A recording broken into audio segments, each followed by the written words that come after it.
O meu nome é Lincoln Seco, eu sou professor de História Contemporânea da Universidade de São Paulo e queria deixar aqui um abraço especial para todas as professoras, alunas, alunos da Rede Emancipa. Eu vou falar brevemente do Manifesto Comunista. Antes de tudo, eu queria dizer que se trata de um documento histórico fundamental da contemporaneidade e que pode ser comparado a qualquer outro, como a Declaração dos Direitos do Homem da Revolução Francesa, a Magna Carta dos ingleses, ou um discurso de Marco Antônio na Antiguidade Romana. Eu quero dizer que, independentemente da nossa vontade, da nossa opinião política, ideológica, é um grande documento histórico. E não é à toa que ele exerceu uma poderosa influência no século XX e até hoje, e é o livro certamente mais lido, né, de Marx e Engels. Bem, o Manifesto Comunista ele foi escrito e publicado em janeiro de 1848, e logo em seguida houve uma revolução na França e uma série de revoluções em outras capitais europeias que ficaram conhecidas como a Primavera dos Povos. Embora o manifesto não tenha causado essas revoluções, ele foi produto do mesmo clima de insatisfação social que as produziu. O manifesto se divide em 3 partes. A terceira parte, né, indo do final para o começo, é uma avaliação que eles fazem de toda a literatura socialista e comunista anterior a eles, ou seja, o que eles chamavam de socialismo utópico, mas que continuou existindo depois deles, e existe até hoje. Depois, na segunda parte, eles fazem um estudo sobre a relação entre os proletários e os comunistas, onde eles afirmam que cabe aos comunistas defender os interesses gerais e finais do proletariado e lutar pela constituição do proletariado em classe. E a primeira parte, que é a mais importante, ela expõe uma visão nova da história.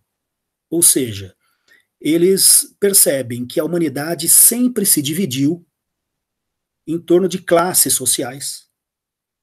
Por exemplo, homem livre e escravo na antiguidade, patrícios e plebeus em Roma, barões e servos, mestres de ofício e companheiros. Companheiros eram os subordinados das corporações de ofício, até a divisão entre burgueses e proletários. Por que dessa divisão? Porque os seres humanos precisam se associar para produzir e reproduzir sua própria vida, e, de acordo com a forma com a qual eles ingressam nessas relações que eles criam entre si, que são as relações de produção, eles constituem um grupo dominante ou um grupo dominado. Então, o proletariado ingressa no modo de produção como um conjunto de pessoas que não têm outra coisa senão sua própria força de trabalho para vender. Portanto, eles serão dominados por aqueles que são donos dos meios de produção, das fábricas, das ferramentas, das máquinas, enfim, do capital. Logo, toda a história ela é explicada por Marx e Engels como produto da luta de classes, do antagonismo de classes. Agora, é importante que a gente saiba que, para eles, essa dinâmica entre burgueses e proletários, esse antagonismo entre burgueses e proletários, é o último da história. E por que eles podem dizer isso? Porque o proletariado ele não sofre uma injustiça em particular. O que eles querem dizer com isso? Um escravo, ele sofre uma injustiça em particular, que é a escravidão. Uma vez liberto da escravidão, essa injustiça foi removida, ela foi resolvida, mas isso não quer dizer que o escravo tenha se tornado uma pessoa completamente livre de qualquer outra forma de exploração. Os escravizados, depois da abolição no Brasil, simplesmente ficaram jogados à própria sorte e tinham que vender sua força de trabalho agora como assalariados ou trabalhadores precarizados.